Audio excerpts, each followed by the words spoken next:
إن الحمد لله نحمده ونستعينه ونستغفره ونعوذ بالله من شرور أنفسنا ومن سيئات أعمالنا إنه من يهده الله فلا مضل له ومن يضلل فلا هادي له أشهد أن لا إله إلا الله وحده لا شريك له وأشهد أن محمدا عبده ورسوله صلى الله عليه وعلى آله وصحبه ومن تبعهم بإحسان إلى يوم الدين أما بعد. Assalamualaikum warahmatullahi ta'ala barakatuh. So sa araw na ito, papaksahin natin, gaya ng nasabi natin, o sa nakaraang paksa natin ay napaksa natin ang kung paano ang sitwasyon ng pagsamba noong wala pa ang pananampalatayang Islam. Nakita natin at narinig natin noong nakaraan at ang pangyari kay Ibn Hashim, ang lolo ng Prophet sallallahu alaihi wasallam, kung saan si Prophet sallallahu alaihi wasallam ay siya ay taga tribes ng Hashimite, no? Bani Hashim sa Quraysh. Okay? At nalaman din natin ang tunay na pangalan ni Abdul Muttalib, Shayba, na kung saan ang istorya kung bakit siya sinawag na Abdul Muttalib, at tatlong pangyayari sa kanya. Ang kay Abraha, ang gusto magwasak ng Kaaba, ang Zamzam water na dinaan sa panaginip bilang wahi ng Allah Subhanahu wa Ta'ala sa kanya, at ang pag-alay kay Abdullah na kanyang anak. So inshallah ipagpapatuloy natin ngayon. Gaya ng sabi ko, bakit kaya pinipilit ni Abdul Muttalib na mag-asawa siya sa mga anak ni Wahab bin Abdul Manaf bin Zahra bin Kilab? Ang istorya kasi noon minsan siya ay nangangalakal sa paglalakbay at nakita siya ng monghe. Sabi ng monghe sa kanya kung maaari makita ang kanyang nostril. So, pinagbigyan niya ang monghe at pinakita ang kanyang nostril. Sabi ng monghe sa kanya, mayroong lilitaw na propeta mula sa iyo. Kaya lang sa kondisyon, sabi niya, lilitaw ang propetang ito lalabas sa babae na kung saan taga Bani Zahra. See? Bani Zahra. Sabi niya, meron ka bang asawang taga Bani Zahra? Wala, sabi niya. So, pag-uwi ni Abdul Muttalib dahil gusto niyang magkaroon ng anak na propeta, nag-asawa siya sa Bani Zahra, kung saan pinuntaan niya si Wahab bin Abdul Manaf, isa rin itong chief ng Bani Zahra, at inasawa niya ang kanyang isang anak. Naging asawa niya ang isang anak ni Wahab bin Abdul Manaf bin Zahra. So, sa inaakala ni Abdul Muttalib, sa kanya lalabas ang propeta. So, ang lumabas na anak mula sa kanya, sa anak ni Wahab bin Abdul Manaf na babae ay si Hamza at kanyang kapatid ni Safiya. See? So sila ang lumabas. So walang lumabas na propeta sa kanya. Ngunit gaya ng sabi ng monghe, sa kanya may magmumula. So lalabas sa kanya, mula sa kanya ang propeta. So dahil hindi ito nangyari sa kanya, nang maialay na aalay niya si Abdullah at naging kapalit ay 100 kamelyo nga, no? Ay kinuha niya na ito ng magiging asawa. So pumunta siya kay Wahab ulit, bin Abdul Manaf, at hiningi niya o nagpropose sila sa kanya at sa kanyang anak na si Amina. So bago pa man ito mangyari na mag-asawa si Abdullah kay Amina, alam natin na maraming lalaki ang naliling kay Abdullah dahil siya ay napakagwapong lalaki, napakabait, napakamasunurin. At ito'y mahal na mahal ni Abdul Muttalib ang anak na, sa lahat ng anak niya. Si Abdullah ang kanyang pinakamamahal sapagkat siya ang masunurin, magiliw, at malambing, at gwapo. So maraming babae ang naliling sa kanya, nagpipresenta, nagpupropose sa kanya na maging asawa. Ngunit ang isinasagot niya, ang aking ama ang siyang magdidesisyon patungkol sa bagay na yan. So, mayroon isang babae noon na nagpipresenta din maging asawa niya, nalalaman niya na kay Abdullah mayroong lalabas na propeta. Ayon sa salaysay Ibn Katsir na aking napag-aralan at nabasa, ito ay nalaman niya kay Waraka bin Naufal na kung saan pinsan ni Khadija na isa itong gumawa ng Hebreo ng Injil. Siya ay Christian, nag-convert siya ng Christian, pero siya ay yumakap din sa Islam na marinig niya nandyan ang Prophet sallallahu alaihi wasallam. Siya lang makararating tayo niya.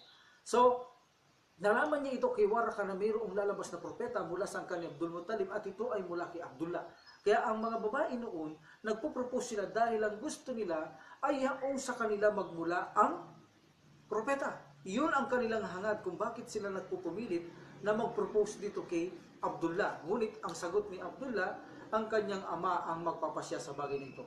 So kinuha niya ito magiging asawa mula sa Banu Zahra dahil gaya ng sinabi ng monghe, nalilitaw mula sa kanya ang propeta, ngunit ang kondisyon ng babaeng manganganak nito ay mula sa Bani Zahra. Kaya naman kinukuha niya pilit ang mga anak ni Wahab bin Abdul Manaf bin Zahra dahil nagbabasakali na doon ito lalabas. So hindi nga nagkamali at lumabas naman ang Prophet Muhammad sallallahu alaihi wasallam mula kay Aminah na anak ni Wahab bin Abdul Manaf na taga Bani Zahra. So tama ang hula ng monghe kay Abdul Muttalib. Ang Allah mahalam sa lahat ng bagay. So nang makapag-propose na sila kay Aminah at naganap ang kasalan at nagsama sila, ayon sa mga istorya, alos ilang linggo lamang silang nagsama. Si Abdullah ay mabait na bata at tinuutusan ng kanyang magulang, minsan magkalakal, minsan bumili ng dates doon sa Madina, sa Yathrib, sa Syria, sa Yemen. So inutusan siya kung saan siya nakararating. So sa puntong ito ay inutusan siya ng kanyang ama na si Abdul Muttalib na pumunta sa Syria upang bumili ng dates, o ang iba naman sabi sa Madina. But actually I chose the Syria. So now, sabi ng mga istorya, like for example, ibang Isaki Bansyang, ibang Kasir, Bansag, Waqidi, kung saan may nagsasabi na ilang linggo lamang talaga silang nagsama. Okay? So, nang umalis si Abdullah, hindi niya alam na buntis pala si Aminah. Dahil isang ilang linggo lang sila. Hindi niya alam na nabuntis niya pala si Aminah. See? So, siya ay papunta Syria at kanyang mga kasamahan upang magbili ng kalakal. At ito ay nalaman ni Aminah na siya ay buntis. Pagkaalis ni Abdullah, mga ilang, sapit na mag-isang buwan, na ang tiyan ni, o 2 buwan, ang mix niya kasama si Aminah, then umalis niya si Abdullah, then nalaman ni Aminah na siya buntis. Then, nagalak si Aminah. Dahil sa pagbalik ni Abdullah, alam niyang magiging masaya siya sa ipasasalubong na balita sa kanya. Pagdating nila sa kanilang pupuntahan at pauwi na si Abdullah, nagkaroon siya ng sakit. Nagkaroon siya ng sakit. So pagdating niya sa Madina, pinauna niya kanyang mga kasama at pinasabi niya na hindi siya makasusunod at mananatili siya sa Madina. Alam natin si Abdul Muttalib, galing siya sa Madina. Mayroon siyang ina doon, si Salma at mga tsuin. Mayroon siyang relatives doon, kaya si Abdullah doon nagpahinga, doon nanatili. At nagpasabi na siya may sakit pag gumaling na at saka siya uuwi. So kasakasawiyang palad ay hindi nagumaling si Abdullah at siya'y nadatnan ng kamatay sa Yathrib. Na dating pangalan nito, hindi pa Madina hanggat hindi naglakbay ang Prophet sallallahu alaihi wasallam Hijra Miraj, at nailibing siya sa tahanan o bakuran ni An-Nabiga al-Judi. See? So hindi siya nakabalik sa Quraysh o Makkah, hindi niya nakita ang kanyang anak, hindi niya nalaman na buntis ang kanyang asawa. So malaking kalungkutan itong nadawa ng mabalitaan ni Aminah, lalong-lalo na si Abdul Muttalib, dahil mahal na mahal nila ang taong ito. So bakit kakaunti ang istorya hinggil kay Abdullah, Aminah? Bakit ganun lang kahiksi ang kanilang mga istorya? Of course, sino ang magsusulat ng kanilang mga istorya sa panahon noon? Wala naman tagasulat ang Prophet sallallahu alaihi wasallam, hindi pa siya propeta, wala pang revelasyon, wala pang wahi. So sino ang magsusulat ng kanilang kasaysayan maliban lamang doon sa mahalagang talagang nangyari tulad ng kamatayan? Of course, mahalaga yan na hindi makalimutan ng mga tao. Kaya naman kakaunti at maiiksi ang kasaysayan nila sa panahon noon. Maging ang Prophet sallallahu alaihi wasallam na siya'y propeta na sa Makkah ay nagiging maiksi rin ang mga istorya niya dito. Maliban sa Madina, talagang full details kasi wala pong masyado rin tagasulat nung sa Makkah. Ang Prophet sallallahu alaihi wasallam kakaunti ang kanyang kasamahan, kakaunti ang tagasulat niya o ang mga scriber niya. So hindi rin gaano marami pa ang naiuulat sa Makkah sa panahon niyaan. Lalong-lalo na kung wala pang tagasulat at wala pang Prophet sallallahu alaihi wasallam.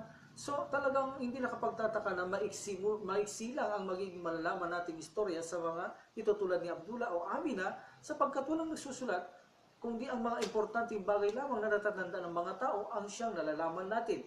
See? Tulad ni Abdullah, siya ay nakikasal, pinropose kay Amina, sa kanyang ama, kay Wahab bin Abdul Manaf, nagustuhan ni Amina, nagkasal sila, then nagsama sila ilang linggo. So paputol-putol ang sitwasyon, then dinutusan siya ng ama, si Abdul Muttalib, si Abdullah, napunta sa Syria, nagbanang sabi, Madina.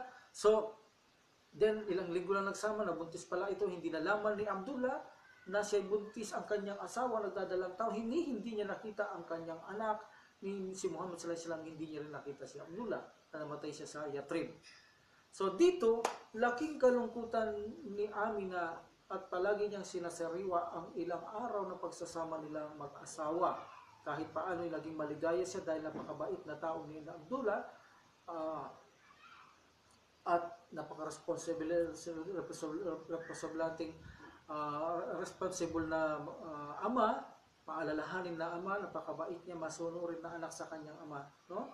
Responsableng magulang si Abdullah, napakabait niya. Pero ang tanong, siya ba ipapasok ng paraiso? No. Dahil minsan sinabi ng Prophet sallallahu alaihi wasallam sa bata, nagtanong ang bata na saan mapupunta ang aking ama sa impyerno. Umiyak ang bata at tinawag ng Prophet sallallahu alaihi wasallam, sandali, ang aking ama din ay pupunta ng impyerno. Bakit? Dahil sila ay sumasamba sa mga Diyos-Diyosan tulad ni Hubal. Sila ay nag-aalay din dyan. Na-adapt nila ang mga tradisyon mula sa Kuzaaki, Amir bin Luhay. So sila ay sumasamba sa mga Diyos-Diyosan, nagbibigay din ng tambal sa Allah subhanahu wa ta'ala, bagamat kilala nila Allah subhanahu wa ta'ala, direkta sila sumasamba sa Allah subhanahu wa ta'ala, ngunit may kaakibat na pagsamba maliban pa sa Allah subhanahu wa ta'ala. Kaya ang sino man nagkiklaim na hindi pa Muslim na kami rumerekta naman sa Allah subhanahu wa ta'ala, ngunit dumadaan ka rin ng ibang pagsamba, walang pinagkaiba ito kay Abdullah at kay Amir ibn Luhay at iba pa Abdul Muttalib at iba pa Abu Talib, Abdul Muttalib. So sila mabubuting tao, mga mahuhusay sa kanilang panahon, ngunit sila ay tumatawag maliban pa sa Allah subhanahu wa ta'ala. So naging malungkot si Amina at patuloy na pinangalagahan na lamang ang kanyang tiyan sa inaasam na ito magpapalit ng kaligayahan at kasiyahan sa kanila. Okay? So hanggang maipanganak ito ni Amina ang sanggol na si Muhammad sallallahu alaihi wasallam. So si Amina, nang magkapanganak si Amina ayon kay Sa'd ibn Sa'd sa kanyang aklat na Tabakat, Muhammad bin Sa'd, nang manganak si Amina ay nagliwanag, lumabas ang liwanag mula sa kanyang katawan at ang liwanag na ito ay pumunta hanggang Syria. Hanggang Syria. Saan nandiyan ang Jerusalem. See? So, ito'y sinabi niya rin kay Abdul Muttalib. So, ayon sa mga interpretasyon ng mga scholar, ang liwanag na ito mula dito sa kanya sa Makkah, papunta Syria, na sinasabi, ang liwanag na ito darating ang panahon sa ipinanganak niyang itong si Muhammad sallallahu alaihi wasallam ay masasakop niyang kauna-unahang masasakop niya except sa Arabian Peninsula, except sa labas. Ang unang masasakop niya ay lugar ng Syria at ito ay naganap at nangyari. Ang unang nasakop niya sa labas ng Arabian Peninsula ay ang Syria. So ipinapakita na ang Syria ay mapapa kay Propeta Muhammad sallallahu alaihi wasallam. So nanganak siya, si Amina, at ito ay pinasuso, at pinasuso din ito ni Tsuyeba. At Tsuyeba ito ang aliping asawa ni Abu Lahab, no? So of course nagpapasuso rin itong si Tsuyeba sa anak niya si Masrur dahil wala ka namang gatas kung wala kang pinasususuring baby. So mayroon din siyang pinasususo na si Masrur. So ibig sabihin si Tsuyeba ang pangalawang babaeng nagpasuso kay Muhammad sallallahu alaihi wasallam after his mother, no, na si Amina. Okay. So, pagkatapos itong maipanganak, naibalita ni Suwayba na alipin naman ni Abu Lahab na nanganak na si Amina ng isang lalaki. So, laking tuwa ni Abu Lahab na mahigpit itong kalaban ni Prophet sallallahu alaihi wasallam na ito lang yata ang ginawa niyang mabuti sa panahon ng Prophet sallallahu alaihi wasallam. Ang pinalaya niya ang babaeng itong si Suwayba. Pagkasabi ni Suwayba na nanganak ng lalaki, si Amina, ang kanyang pamangkin, tuwang-tuwa siya dahil kapag lalaki mga anak, alam naman natin sa Quraysh, kinalulugdan yan ang mga kalalakihan kaysa sa mga kababayan. So sabi niya, Suwayba, sa araw na ito ay pinalaya na kita, malaya ka na, hindi na kita alipin, sabi niya. Alhamdulillah. So alang-alang ito sa pagkapanganak ni Muhammad sallallahu alaihi wasallam, pinalaya niya si Suwayba. Alam niyo ba ang kabayaran ng pagpapalayang ito ayon sa hadith ng Prophet Muhammad sallallahu alaihi wasallam ay isang patak na tubig ang ipinapainom kay Abu Lahab sa impyernong apoy kada Lunes. Isang patak na tubig bilang kabutihang kapalit niya sa pagpapalaya niya kay Suwayba. Bakit? Dahil ito lang ang ginawang mabuti ni Abu Lahab kay Propeta Muhammad sallallahu alaihi wasallam sa buong buhay niya, at maliban sa pag-adapt niya ng ilang araw lang pagkamatay ni Abu Talib, siya ang tumayong pasaporte o passport ni Prophet sallallahu alaihi wasallam, guardian o protection. After that, wala na. See? Okay, so binayaran siya ng samantalang isang patak na tubig bilang inumin kada Lunes habang sinusunog siya sa impyerno apoy itong si Abu Lahab. Okay? So, nang malaman ito ni Abdul Muttalib na wala ang lungkot at lumbay niya, na lumitaw na ang kapalit ni Abdullah na kanyang mahal na anak, ang kapalit niya ay si Propeta Muhammad sallallahu alaihi wasallam. So, bago ko balikan ito, pumunta rito, ay gusto kong balikan natin kailan ipinanganak, anong year, anong araw ipinanganak ang Prophet Muhammad sallallahu alaihi wasallam. So marami ang ikhtilaf. Of course, medyo nagkakagulo dito dahil wala pa tayong kalendaryo noon. Ito ay mga estimation lamang ng mga sahaba o mga scholars natin. So ipinanganak si Prophet Muhammad sallallahu alaihi wasallam, walang ikhtilaf, araw ng Lunes. Because ang Prophet sallallahu alaihi wasallam mismo ang nagadit kung bakit siya palagi nag-aayunan ng Lunes. Sabi niya, dahil ako ay ipinanganak ng Lunes at nagsimula ang revelasyon sa akin Lunes. See? Dahil ipinanganak siyang Lunes. So, ito ay sahih. Walang kumukontra dito. At siya ay ipinanganak Year of the Elephant. Year of the Elephants nung, masabi natin nakaraan ito kay Abraham na gusto niya gibain ang Kaaba. So, Year of the Elephant.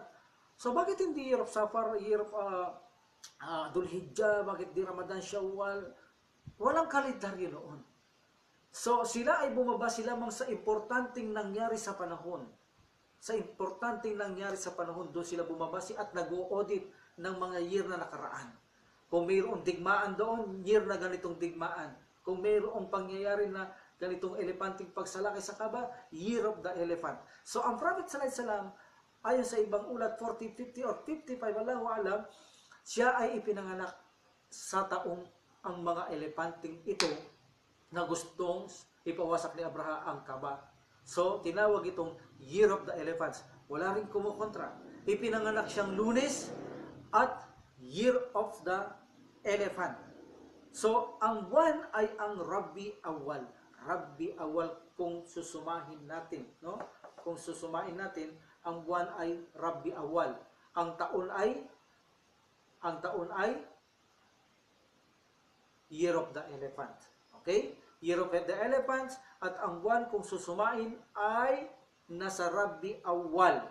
Rabi Awal. The scholars, sang-ayon sila ay sa estimate na pagsusuri nila ay Rabi Awal. Dito maraming ikhtilaf. Kailan Rabi Awal? Anong araw? Anong araw ng Rabi Awal? Dito marami ang ikhtilaf. See? Ang unang-unang ikhtilaf nila dito ay kung kailan ipinanganak ang Prophet sallallahu alaihi wasallam, tulad ng aklat na sinasabi. Itong aklat na sinasabi, like for example, ang sikat na aklat. Anong sikat na aklat na tungkol sa sira? Di ba ang Rahikim al-Maktum? Di ba? The biography of the Prophet Muhammad sallallahu alaihi wasallam, ang Sin-Nektar. Kanino ito? Kay Safil Uri Rahman al-Mubarak Furi. Ito ay naging teacher ni Yasir Qadi sa Sira. So ito ang number 1 book. So sabi niya, ipinanganak ang Prophet sallallahu alaihi wasallam Rabi Awal, pero 9 days. Sa 9. See? Sa kanya ay 9. Okay. Mayroon namang nagsasabi na ipinanganak ang Prophet sallallahu alaihi wasallam, marami din nagsasabing 9. Mayroon silang mga dalil, mga tabiin na nagmula sa mga tabiin sa estimation nila. No? Halimbawa, tulad dito sinasabi ng birth ng Prophet sallallahu alaihi wasallam sa araw ay 10. Sino nagsabi? mula kay Ibn Sad sa kanyang tabakat. So, sinabi ito ay 10 mula kay Ibn Abbas, mula kay Jafar Sadiq at Ibn Sakir. So, meron silang mga source na pinagkuhanan. So, ayon naman sa iba, ito ay second, Rabi Awal 2, ipinanganak ang Prophet Muhammad sallallahu alaihi wasallam. Pero kung ililiwat natin sa mga Christian calendar, ito ay 570. The other sabi nila 571. Pero 570, majority, 570 sa kalendaryo ng mga ka-Christianuan o hindi Muslim, 570. Rabi Awal 2, sabi nila, ang source nila ay si Abdul Bar. Itong si Abdul Bar ay ito'y famous scholar, tanyag itong scholar pagdating sa ganitong sira o story. At ganoon din si Al-Waqidi. Alam natin si Al-Waqidi, siya famous na scholar. Pagdating sa scholar, mayroon siyang sira na aklat na ginatawag na Al-Maghazi. See? Sabi niya 2. Pero sabi naman ng iba, 8. Tulad halimbawa ni Ibn Hazim, Imam Malik, Imam Malik Ibn Anas Az-Zuhri, sinabi nila ay 8.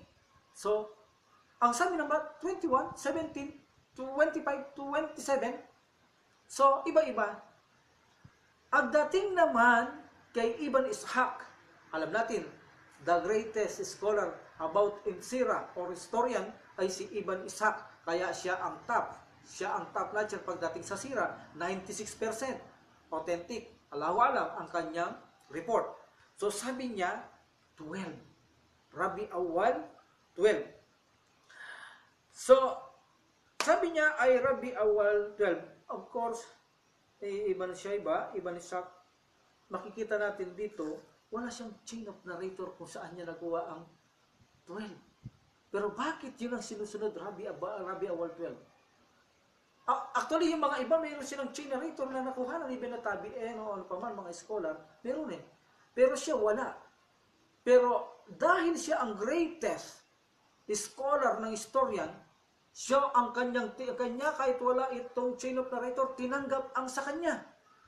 According to his estimation, inestimate niya ang panahon ng Alfil at nakuha niya ito ayon sa kanyang binigay na kaloob na kalaman ng Subhanahu wa Ta'ala.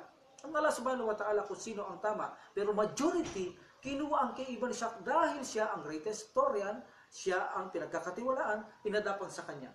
See? Isa sa patunay na inadap ang kanya kung saan isineselebrate ang birthday ng Prophet Muhammad sallallahu alaihi wasallam, di ba? Rabi Awal 12. Isineselebrate ang birthday ng Prophet Muhammad sallallahu alaihi wasallam. So ito ba ay allowed na i-celebrate ang birthday ng Prophet Muhammad sallallahu alaihi wasallam? Actually, hindi ito allowed. Sabi ng iba, ito ay bid'ah dunya. Bid'ah dunya, ito yung pagbabago mula sa palupaan lamang tulad ng eroplano, wala noon, bid'ah dunya. So, wala ring electric pan, sasakyan, wala bid'ah dunya. So, ang birthday, ito ay hindi bid'ah dunya. Ito ay bid'ah diin. Dahil kung ito ay bid'ah dunya lamang, ay ginawa na ito ng Prophet Muhammad sallallahu alaihi wasallam. So, hindi lang yun. Kung hindi man ito nagawa ng Prophet sallallahu alaihi wasallam, o mga nauna pang propeta sa kanya, sa dami-dami ng kanyang mga sugo o sahaba, mayroong gagawa. O hindi kaya ang kanilang mga anak tabiyan, o hindi kaya ang kanilang mga apo ng mga sahaba ang tabiyan. Pero bakit walang gumawa sa pagbe-birthday celebrate na ito? Dahil alam nila ito ay hindi tama, hindi ito dapat gawin sapagkat ito ay may malaking foul. Actually, ang unang gumawa sa pananampalatayang Islam ng pagsa-celebrate ng birthday, itong mga Fatimites, itong mga Fatimites of Egypt, sila ang gumawa nito, no? Sila hindi mga Sunni, sila yung mga sinatawag na mga Shia. Sila ang gumawa ng celebrate ng birthday ng Prophet sallallahu alaihi wasallam. Actually, ang Muharram sila-celebrate din nila yan. So, ginawa nila ito, ang celebrate ng Prophet sallallahu alaihi wasallam, magmula noong 517 after Hijrah. 517, binigyan nila ng celebration na birthday ang Prophet Muhammad sallallahu alaihi wasallam. Actually, hindi Sunni ang gumawa. Ang mga Shia, Fatimids of Egypt. See? Pagdating naman sa mga Sunni, mula sa gobernador ng Iraq, dito sa Baghdad ng Iraq, 670 after Hijrah, ginahaya naman ang birthday na ginawa ng mga Shia kay Prophet sallallahu alaihi wasallam na hanggang ngayon ay ginagawa ng ibang Muslim. Kung tatanungin mo, ano ba ang tamang date na pagkapanganak ni Prophet sallallahu alaihi wasallam? See? Sabi ko, kung inuwa ko kang Ibn Ishaq bagkat siya ang greatest historian, siya ang number 1, siya ang top notcher. Alhamdulillah. Pero ang tanong, ginawa ba ito ng Prophet sallallahu alaihi wasallam? Pinutos ba ito? Ginawa ba ng tabi'an mga sahaba? Walang gumawa sa kanila maliban sa kanila. Dahil ito ay bidaa dunya.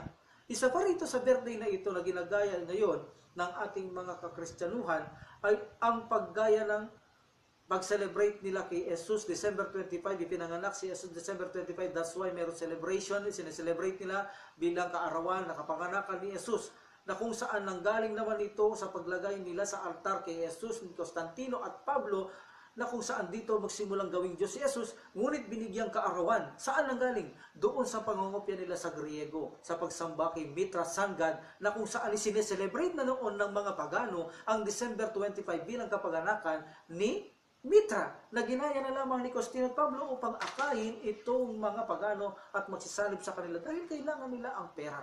So, iyon ang dahilan kung bakit nagkaroon ng December 25 si Jesus bilang kapanganakan at sineselebrate nilang celebration Christmas bilang kanyang kapanganakan, birthday celebration, na ginaya lang at kinompya lamang sa mga pagano. So, ibig sabihin, ang sino mang Muslim na nagsasabing aloud ang birthday, ito ay inadapt mo lamang sa mga Shia, o kaya naman ikaw ay umadap ng gawaing parang itinuturing mo ang kapanganakang naniniwala kasi Jesus na siya ay December 25, si Jesus ay pinanganak doon sa December 25, dapat lang i-celebrate, o si Jesus ay anak ng Allah, o si Jesus ay kabahagi ng Allah, o si Jesus mismo ang Allah. So para mo nang pinapatunayan na ganyan kapag ang celebration ng birthday ay sinasang-ayunan ng isang Muslim. Actually, ito ay haram. Majority scholars sa Islam, ito ay haram.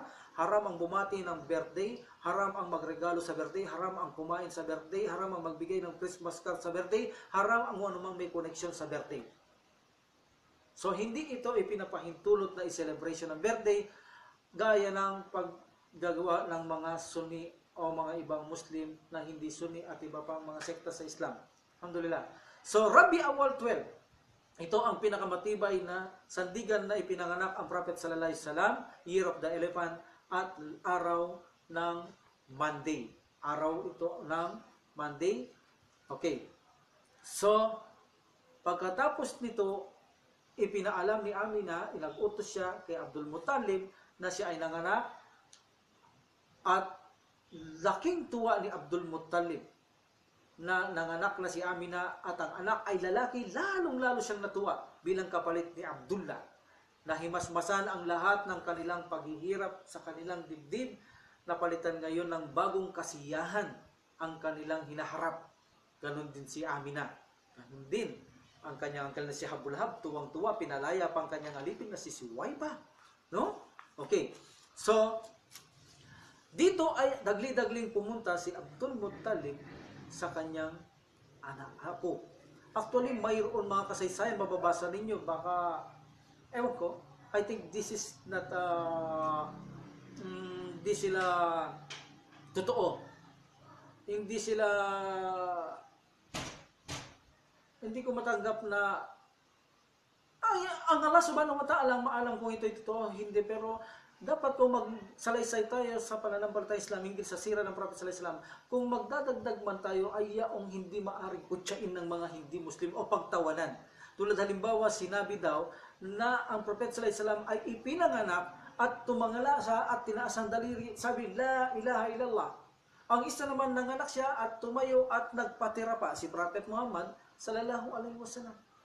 So sa iba naman, si Prophet sallallahu alaihi wasallam siya ay ipinanganak na tuli. Alhamdulillah sa tuli, pagdating dito, I think hindi mo naman ako masyadong kumakontra, pero doon sa dalawa, alhamdulillah, masyado yatang mapagmalabis ang istorya kapag kaganito, maaring pagtawanan at pagdudahan lamang ng mga tao, pero ganun pa man ang Allah subhanahu wa ta'ala ang higit na nakakaalam. So pagdating sa tuli, ang kanilang katuwiran kung bakit na daw ito ay pinanganak na tuli, ang Prophet sallallahu alaihi wasallam, dahil pinangalagaan ng Allah subhanahu wa ta'ala ang kanyang private parts na walang makakita sa private parts ng Prophet sallallahu alaihi wasallam pagdating na siya tutuliin o makita ang private parts niya, pinangalagaan. Pero actually, ayon sa mga historians natin, hindi rin ipinanganak na tuli ang Prophet sallallahu alaihi wasallam, kundi ang nagtuli sa kanya after 7 days, tradisyon nito, natuli in 7 days ang sanggol, ay si Abdul Muttalib din ang nagtuli sa kanya. So sabi nila, pag mamalabis namang masyado ang kwentong tumayo ang Prophet sallallahu alaihi wasallam kapag kaluwal pa lang nagpatira pa, ang isa tumangala, sabi la ilaha illallah. So masyadong maaari pagtawanan ng ating relihiyon. Kutsain kapag ganito ang pagdaragdag natin kwento sa mga istorya ni Prophet Muhammad sallallahu alaihi wasallam. Huwag nating haluyan ng kahit anong laro ang kasaysayan ng Prophet sallallahu alaihi wasallam. Alhamdulillah, kung hindi sila gabay ng Allah subhanahu wa ta'ala, wala naman tayong magagawa. Ang mahalaga, ibigay natin ang totoo na mga kasaysayan. Tulad ng birthday niya, ito ipinapakita natin, wala tayong ipinipix, ganito. Oh, bakit hindi nyo alam ang birthday ng inyong propeta? So, of course, may sasagot natin. Nag-aaral tayo sira, wala kaming kalendaryo ngayon. Estimation lang ang mga proofs na yun ng mga naulang scholar o mga sahaba. Yan ang estimation nila. So, mahirap yan. Hindi natin masabing sakto, exactly. Hindi katulad ng may kalendaryo na. Lumitaw pa lang ang kalendaryo ng Islam sa panahon ni Umar bin Al-Khattab ng Sheikh Khalifa. See? At hindi rin nila alam kung anong mauunang buwan, ang Muharram ba, ano ba. So napagkasundo lang, ang iuna natin ay itong Muharram. See, bakit anong dahilan? Malalaman din natin yan. Kung bakit nagkaroon ng kalendaryo, inshallah, malalaman din natin yan.